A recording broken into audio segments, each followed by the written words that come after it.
Merry Christmas! My name's Alex Campbell and you're watching the 16th episode of Dissecting Who. On this episode I'll be dissecting Twice Upon a Time, the 2017 Christmas special, and the last episode for Stephen Moffat and Peter Capaldi. Straight up in this episode I liked how they used the footage from the 10th planet. But overall, I think David Bradley's performance as the First Doctor was kinda underwhelming for me. I really liked his portrayal of William Hartnell in An Adventure in Time and Space. I thought that was a really good little one-off special movie. I liked the tragic story of William and his alcohol abuse and how the show just slipped through his fingers and how the aging process really crushed his career. I don't want any of this muck, thanks very much. I'll have a drink. But overall, while I think Bradley did a good job as William Hartnell, I don't think he did a very good job as the First Doctor. The First Doctor was more energetic and charismatic and, well, thinner. Do you think so? Bradley just seemed bored and dull as the First Doctor. Didn't really seem exactly how Hartnell played him.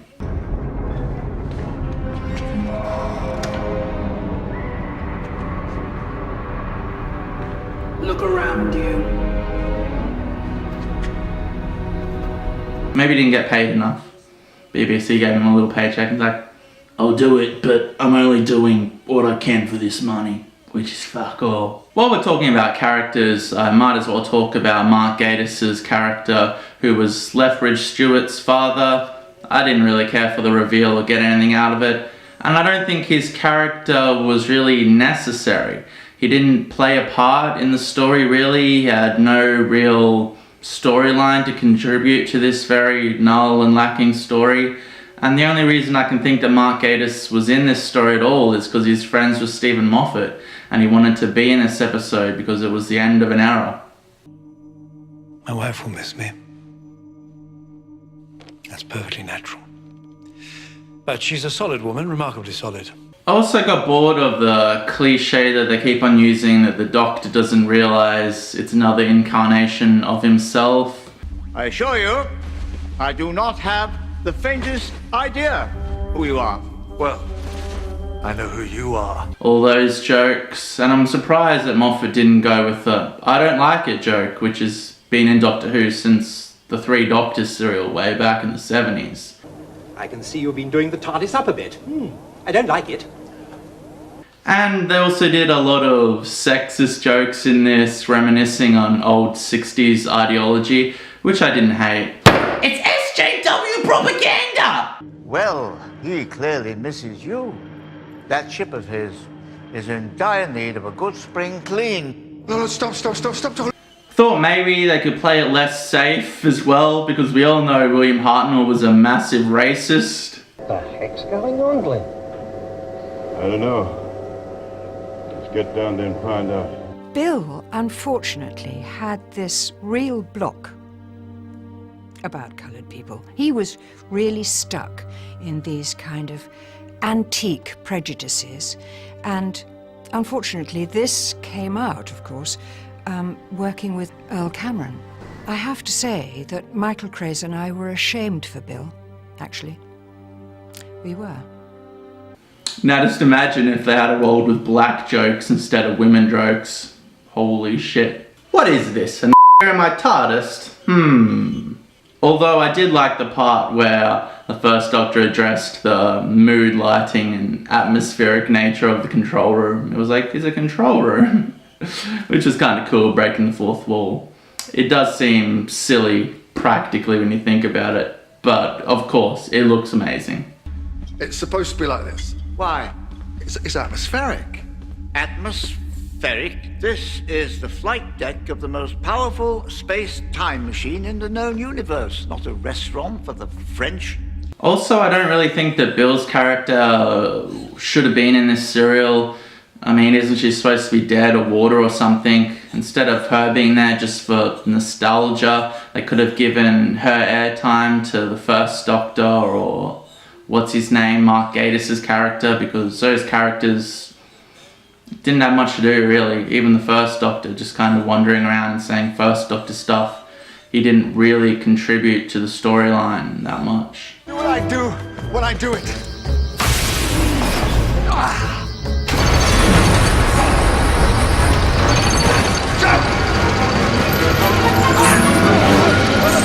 A lot of the times Moffat jokes fall flat for me, but there was a part where the first Doctor addressed the fact that the new Doctor is always running with big egotistical monologues. I'm going to find out who you are and what you are doing, and if I don't like it, I will come back and I will stop you. I will stop all of you. Who the hell do you think you are? He was like, why are you advertising? Can't you stop boasting?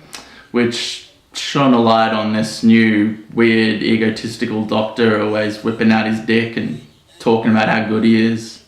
Back in the day, the Doctor was just an old guy who solved problems. Guess the ego started creeping in with Pertwee and just got bigger and bigger. All right, I suppose you want to see my pass. Yes, well, I haven't got one, and I'm not going to tell you my name either. Now, you just tell Brigadier Lethbridge Stewart that I want to see him. Well, don't just stand there arguing with me, man. Get on with it. Generally, Moffat's attempts to make me feel emotional fall flat as well.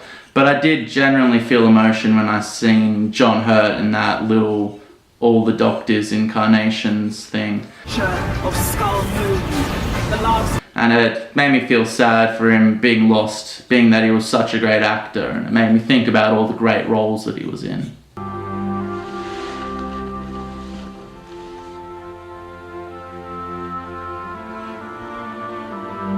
As out of place as I think Rusty's appearance in this episode was, it did make me reminisce on when I was still invested in New Who. Was that your intention, Moffat? To make me remember when I still cared about this shit? Been a long time. Remember the good old days? When I got miniaturized and I climbed around inside you? Yeah, I should probably just be honest at this point. I really don't feel invested in this era of New Who anymore, which kind of sucks because I'm running a Doctor Who review show and I couldn't care less about it. Shit, that's sad. Rusty also brings up the fact that he's been fighting Daleks for billions of years. After the second episode of Capaldi's era, he just flew away and landed on this planet and has been fighting them for billions of years?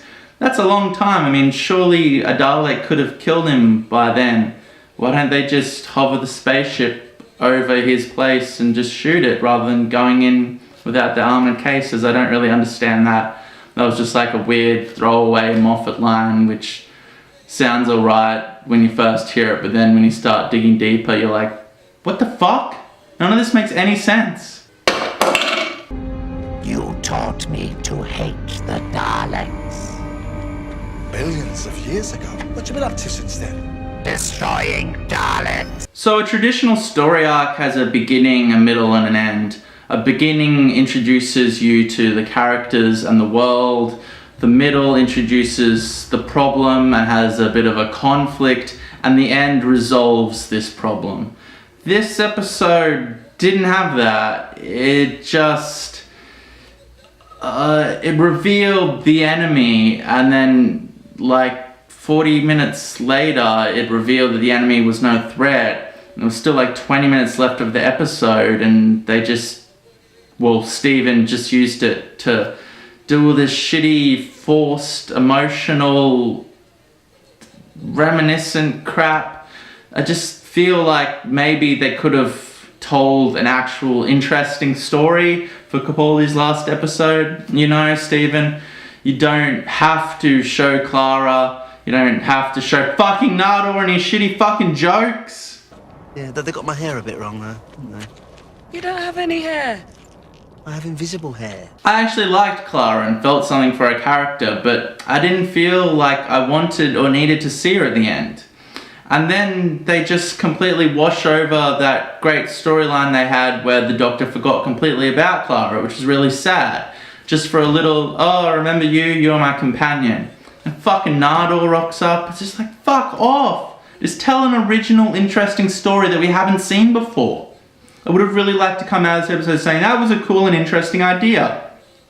rather than coming out of it and thinking, oh wow, I really should have felt something at all those forced emotional moments, but I didn't. Why can't you write a cool sci-fi concept, Stephen Moffat? Why do you need to just remind us of times past and do weird emotional scenes that I'm not feeling anything during? Merry Christmas, Doctor.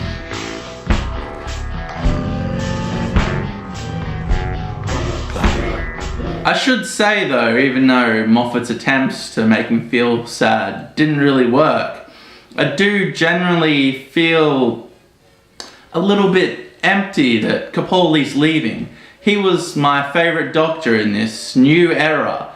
I just loved him. He was great, and I feel like he was a little bit underutilised, and especially his last season, season 10, just had crap story after crap story. And now he's gone forever, falling victim to the Moffat era. So have you taken a pass at the Christmas special yet? I'm just working on it now. It's quite early. I should be further through it, but there you go. Now, I'm not saying that the end scene was bad with the real-life World War I truce on Christmas that they interjected into the story. I feel like some people would have felt a little bit of heart there, but I'm just cynical at this point, and I can't feel emotions from poorly executed scenes that are written so poorly. But I can't really criticize it. I think it was a good idea to have something happy and uplifting in this Christmas special. The human miracle is about to happen. The Christmas armistice. I did think it was funny how you have these two sides of this conflict, all these German and English soldiers and their commanders and superior officers all coming out of the trenches. And then there's just these two old weirdos with police boxes and nobody questions, just in broad daylight, just standing around with them. I mean, if I was a lieutenant or an officer or something, or even a private, I'd just be like, sorry, who the fuck are you and why are you on this battlefield? Why are you dressed like that? What's with the police box? A couple fewer dead people on the battlefield. So, that's what it means to be a doctor of war.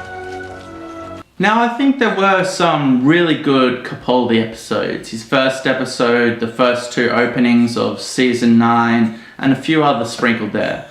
And I will go back to them at some point and rewatch them, and I feel like I'll really enjoy them and think on Capaldi as a great Doctor, my favourite Doctor of New Who. And his thing, I guess, was monologues, so Stephen has a monologue at the end, and I don't mean to be just shitting on Stephen Moffat this whole review. I'm trying not to. I try to come at these things objectively, but I don't know, it's just hard for me. It objectively doesn't seem that good. I mean, the Christmas special wasn't horrible, but I don't think it was that good. And the same goes with the 12th Doctor's last monologue at the end. I feel like Capaldi once again did a really good job at doing compelling acting and drawing the audience in. But I just really don't think it was written that well. I don't think the dialogue was written that well. Children can hear your name. The children can hear my name. The children will always hear my name. Go fuck yourself, Stephen. Go fuck yourself. Now, a long time ago, I said that I just don't want to see the Doctor as a female. I can't really tell you why. It doesn't seem right to me. I mean, I'm fine with women, but I don't want to see James Bond as a woman. I don't want to see Indiana Jones as a woman. I don't want to see Han Solo as a woman. Just like I don't want to see Ridley from the Alien movies as a man. Or the Bride in the Kill Bill movies played by a man, you know? I don't know, if it happens and I like the new female Doctor, God, do not happen, please. I might have to eat my words and take this back, but I don't want to see the Doctor as a woman. But I've kind of come to terms with this idea that the Doctor's a female, and actually I'm fine with it now.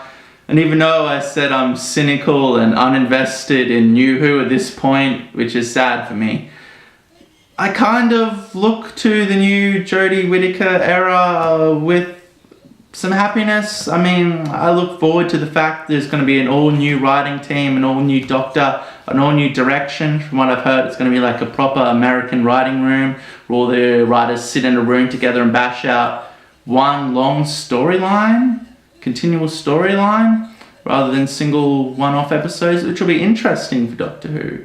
So I look upon that with some sense of glee and happiness, and maybe it'll be good. Maybe it'll be good. Maybe Doctor Who will be good again. While I think that Jodie Whittaker's entrance, am I saying her last name right? Whittaker? Well, I think Jodie's entrance as new Doctor was filmed really well, and that mood, atmospheric lighting in the TARDIS came in handy, and cinematography really worked. Stephen just reused the TARDIS exploding gag that they had at the end of the Tennant era and the beginning of Smith's first episode. I mean, that's exactly what happened when Smith came. He regenerated in the TARDIS, he went all haywire and crashed. And now he does the exact same thing? Can't the Doctor regenerate somewhere else? I mean, why would you recycle this idea? It seems really odd to me. If I wrote it down and went over it, not that I'm saying I'm a better writer than Stephen Moffat, obviously I'm fucking not. I'm some idiot sitting in his garage filming reviews. But I feel like if a writer wrote that and then realised they'd done the exact same thing for a Doctor, 2 Doctors earlier, like the exact same story thing, they'd go back and say, oh, I should probably make that different, something new and interesting. Maybe the Doctor could regenerate not in the TARDIS. But no, that's the cliffhanger we got. Goodbye, Stephen. Nice having you, mate. So have you taken a pass at the Christmas special yet? I'm just working on it now. It's quite early. I should be further through it, but there you go. In conclusion, I might have come off a bit harsh in this review. This Christmas special didn't fill me with rage like the finale of season 10 did, partially because I am somewhat uninvested at this point. But I mean, it was kind of good. It had no story, and I think they missed an opportunity once again to tell an interesting and unique idea and just jacked off all over the place. Anyway, I think I'm about done. Thank you for watching, and it'd really help out if you could like, subscribe, and in the comments tell me how I'm a cynical arsehole. You don't agree with any of my points. I took it all too far. This is just a dumb kids show, and stop taking it so seriously and that I'm a hack fraud. Thank you, and good night. Merry Christmas, cunts.